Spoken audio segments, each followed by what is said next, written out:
a farm animal, you know, and until you capture and control significant resources where you're no longer considered a farmed resource, then you will continue to be treated as a resource. So, you know, people that rally behind these little banners and things like that. But this traces back to what we were talking about, I think, offline, of like, is Bitcoin money, or is it Bitcoin property, or is it this or that? I go, money is a tool of the state. It's not, there is no such thing as sound money.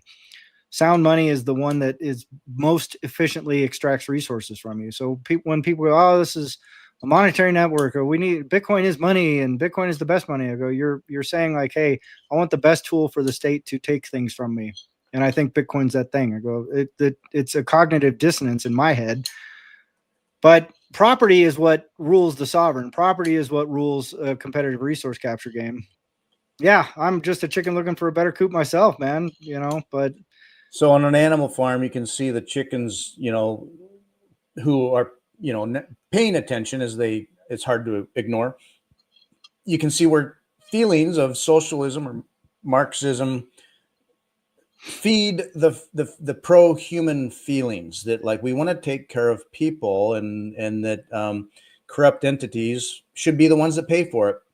And what was the big, so during the 2008 crisis, and there was the big 1% revolt. I'm trying to remember the name of that. Occupy Wall Street. Occupy Wall Street. So yeah, that was pretty huge, pretty big, banging on pots and pans, having speeches, coming up with new ideas and new rules and new ways and speech and all the push and fight. And then the system can just do what they did, the bailouts, whatever else, wait them out. Eventually these people need to go get a job or go back to their families, and it fades away, and then life continues, the system continues. And did anything change other than some people's awareness?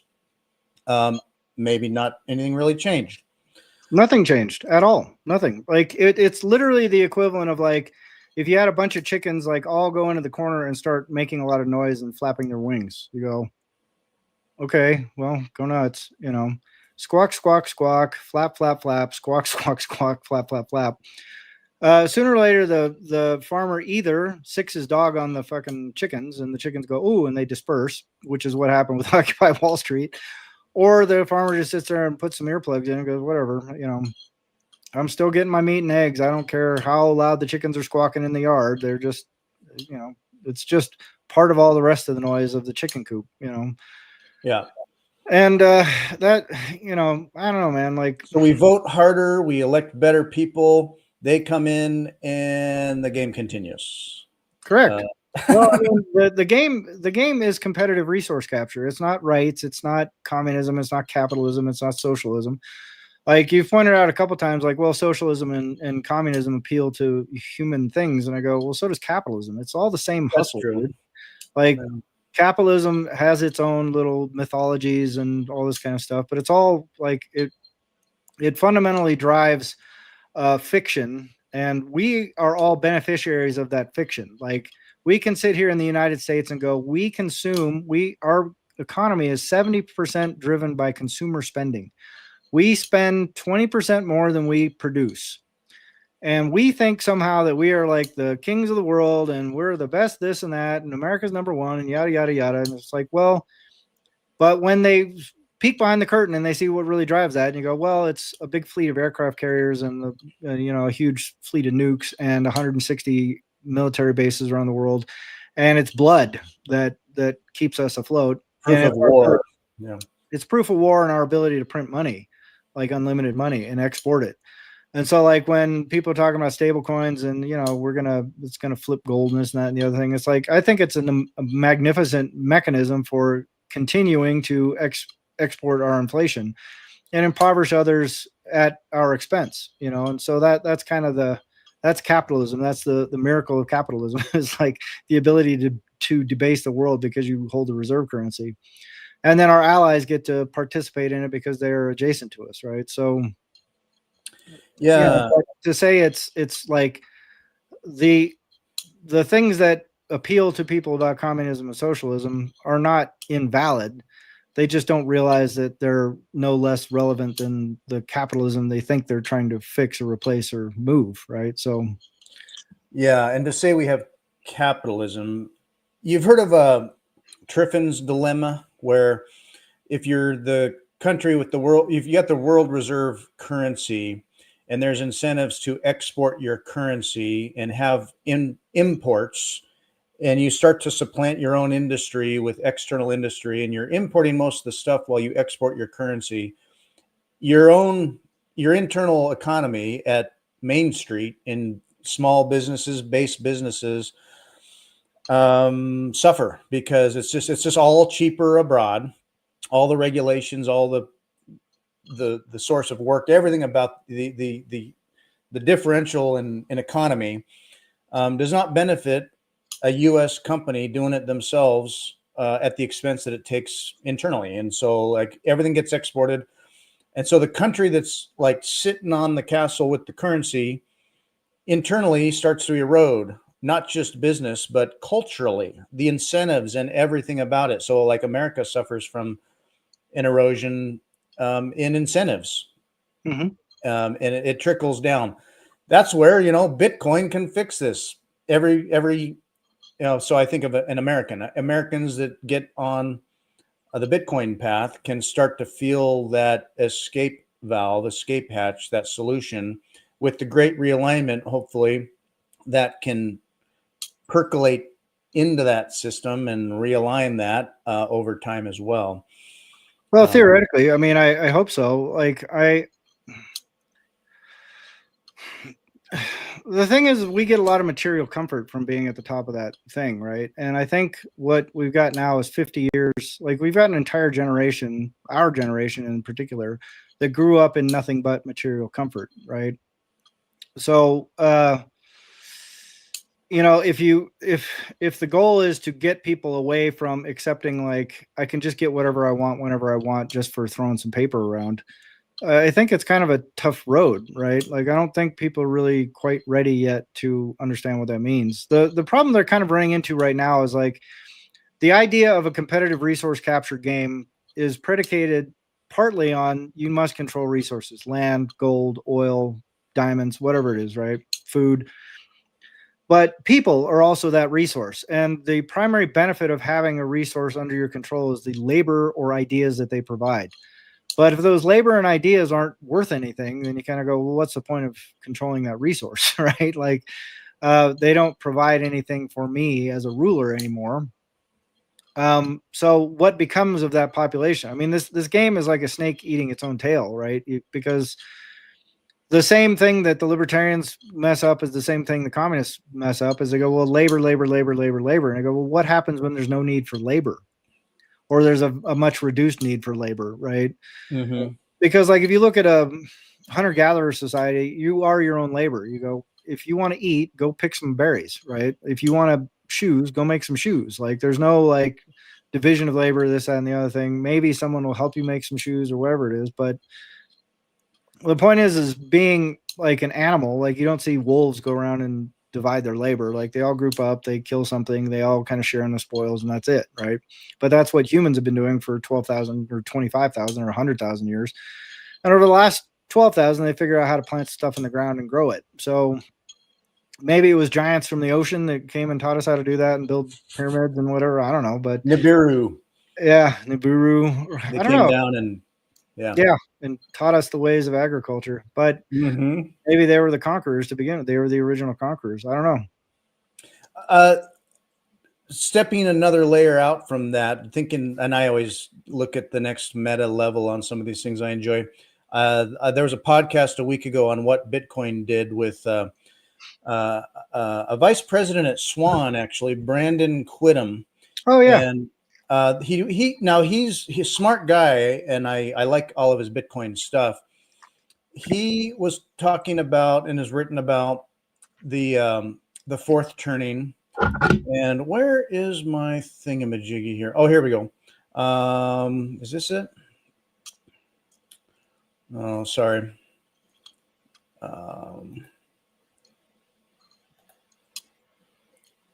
No, that's not it. I got to bring up. Oh God, you're showing behind the scenes. Yeah. Technical difficulties here. I got to figure out my. Here we go. The fourth turning. He had a graph that is the Oh yeah, cycles, yeah, I the saw this. supply and demand of order. And it kind of, so people can get their minds around the turnings and how we're in the fourth turning or entering the fourth turning or maybe entering the first turning. And it made, and so you can kind of criticize maybe details about that. It's very American centric thinking in terms of about every 80 years, there's a fourth turning into a first turning. And that coincides with like the Revolutionary War, the Civil War, World War II. And now it's been 80 years and we are at a increasingly high demand for order with a very low supply of order. And so we're kind of in this gap of this crisis on the right there. Stepping back through it. So like in a first turning, so just to keep it simple, coming out of World War II, culturally and coming out of war, it's like people's demand for order and the supply provided by government and culture of order they were both very high. And then with generations, people coming of age every 20 to 25 years, they're just ready for, bucking the system, bucking their parents, striking out on their own, doing their own thing, into change and progress and something else. And so generations need for change or different in opinion about order changes very quickly, whereas the system's supply of order shifts differently. And so like with the boomers, they shifted hard through the 60s and had this kind of their own awakening moment of, freedom, sex, drugs, and rock and roll and all the things. And so they were bucking all the order and creating their new sense of what they wanted. Whereas the supply was still very high. Now that dropped and dropped. Now down in the third turning where the Gen Xers are, like you and me, if we're rolling with this this metaphor here, and this kind of aligns with my experience. It's like there was a lot of sense of freedom, capitalism, Ronald Reagan, like order was dropping, and there was this freedom, like go out and do things. And also it aligned with our feeling about that too. Like we're free. The wall came down. We're just doing things. And it was like the good times. And then societies and things start to fall apart and break down, and they jump the shark on wokeism or whatever else. And now we're starting to see more and more people like, we're done. We're done. We want more order. Something needs to be changed. Something's wrong. Now, I would say it starts and ends with people's concept of money or what Bitcoin does. But demand for order is high, and yet the supply is really chaotic and low. And that's where that shortening that gap again from the fourth to the first, there's no transition there other than usually what is a large shock. And historically in America, if you call this model accurate every 80 years, it is a war. What are your thoughts on this graph? I think there's a lot of patternicity to the turnings in general, but I mean, I can see it if you take like a narrow range of things, and if you're not real careful about where you start and end each turning, quote unquote, then you can make it fit that sort of thesis. But Sure. in terms of like, if you put any stock in it, I go, well, who's to decide when the turning began and ended? They go, well, there happened to be a war then. Okay, well, we've had 4 wars, so which one of them was the one? Oh, it has to be the right kind of war to really be the turning point. Like, oh, okay. Yeah. So the 12-year quagmire where we blew up $4 trillion in Afghanistan, that wasn't the turning. No, because it didn't meet all the criteria of the other wars. Well, then how did the American Revolutionary War factor into that? Because it didn't affect the rest of the world. What about this? What about that? So it's kind of patternistic, and it also excludes like the entirety of China. Like China is a continuous 5,000 year culture that has the same language, the same written word, and the same general cultural dynamics for 5,000 years. You go, well, England has been around for 1,000 years. That is the pinnacle of Western civilization. I go, well, there's a country in the East That's 5x that. And like where do they fit into the turning protocol? And so if you tried to apply these turnings to China, you go, well, how does that work? Because the Cultural Revolution, like you can assign these kind of values to all kinds of shit. So yeah, I mean, from an American viewpoint, with an American ideology, an American sense of values, and American starting assumptions, you can go, yeah, maybe this kind of fits a pattern, so and so. But so does like all the lines that people draw on trading charts. They go, look, this fits this pattern. If you do this forward projection, you draw this line here, and if you put this line this way instead of this way, you get this result. And so I mean, it's a neat thing to think about. It's a neat thing to discuss in terms of like predictive capability or predictive power. I go, well, it's kind of pointless. Like the future is what the future is going to be. And it's going to be decided by like, very relatively minor decisions along the road are going to have outsized impact on what the future holds for everybody involved. Right. So, in terms of like whether or not there's a supply of order or demand for order, like chaos always demands order. Like, I mean, I wrote that in the book. I go, people that acquire power in all chaotic systems are people that can bring order to that chaos. The reason the Taliban rose to power in Afghanistan after the Russian invasion and the subsequent Russian withdrawal was because there was a vacuum of power, which meant that everything was chaos. It was just warlords, and it was quite literally gangs of people going around robbing and raping and doing whatever the hell they wanted within their sphere of influence. And so the Taliban came together, and they were able to enforce some measure of order on a very, very, very chaotic situation that's very, very, very hard to govern because of the geographic distribution, because of the familial ties of the people that run these gangs and things like that. So that's why they're in power, and that's why they are still in power, despite, two of the global superpowers coming in trying to disrupt their power structure. They're still there. They haven't left. And so you go, well, what are the turnings in Afghanistan? Like where are they in the turnings thing? You go, oh, it's only Americans have turnings, right? Only Americans have a first turning and a fourth turning. Okay, well, and then they try and backward date it to Rome or whatever. But do you see where I'm going with all this? Like, yeah, it's a very it's like a American centric sort of viewpoint on the world. But yeah. Brandon makes a point in the podcast that he, for the first time in maybe since World War II, but we, our fourth turning into a first turning, it's fairly international right now. Where Europe is grappling with a lot, UK is grappling with a lot, Australia, and that there's a lot of internationally, a lot of lack of order, lots of chaos, and an increasing demand for order, and that it's occurring internationally in a lot of ways. Currently, it's not just in America, but then again, yeah, it's sort of like making a model fit retroactively. Well, I mean, you say there's a demand for order, and I go, okay, well, who's demanding order? Like which groups are demanding order right now? The Western nations, English speaking nations, because you could say like, hey, the entirety of the Middle East is demanding order, and they're rising up behind a caliphate. You go, well, is that a demand for order?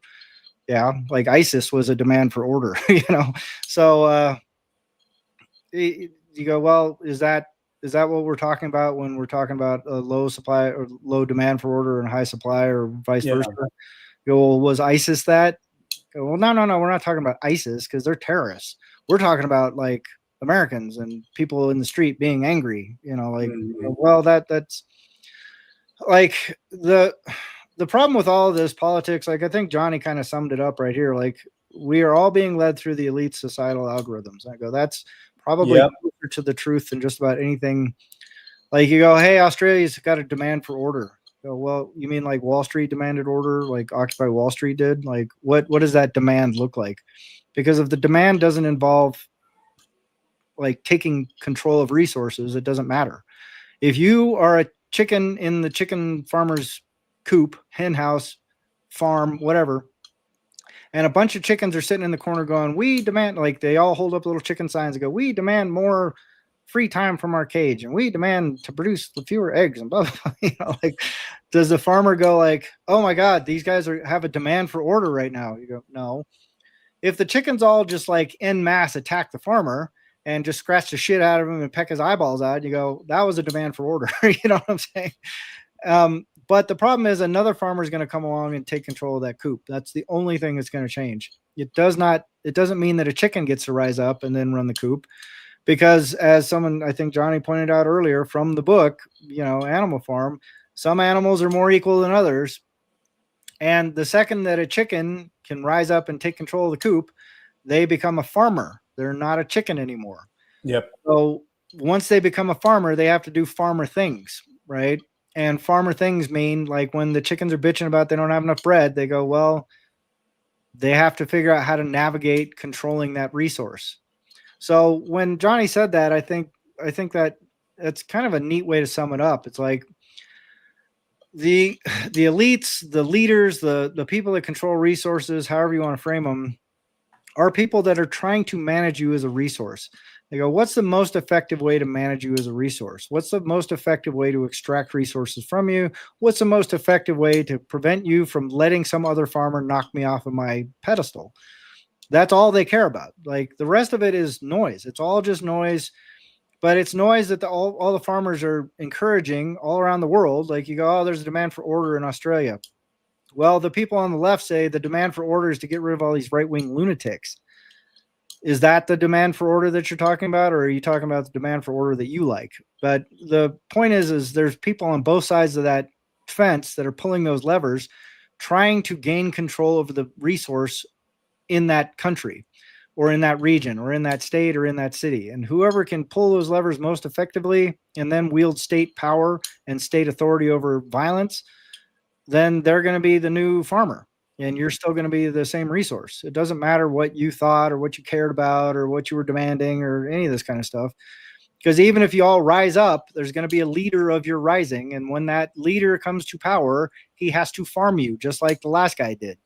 There's no way around it. You cannot escape the idea that if someone is in charge, if someone is in control, their job is to extract resources from you. That's the only thing they can do, because that's the only object of the game. There is no other object. So to go, oh, this leader is going to fix this and bring order. If he brings order to your world, it's going to be at the expense of someone else in your world or around your orbit. And sooner or later, your sense of stability is going to erode and then evaporate. And then you're going to be seeking a new farmer to come in and bring that order back. But that's all the game of competitive resource capture can do, is try and provide some measure of stability so they can extract resources from you for as long as they possibly can, until that breaks down. And then someone else comes along to promise to do the same thing the last guy did. And then he'll bring some order to it. And you may or may not like the way that order looks, but it's going to bring some order to the chaos. And then they're going to extract resources from whatever they took control of until they lose power, and then rinse and repeat, rinse and repeat, rinse and repeat.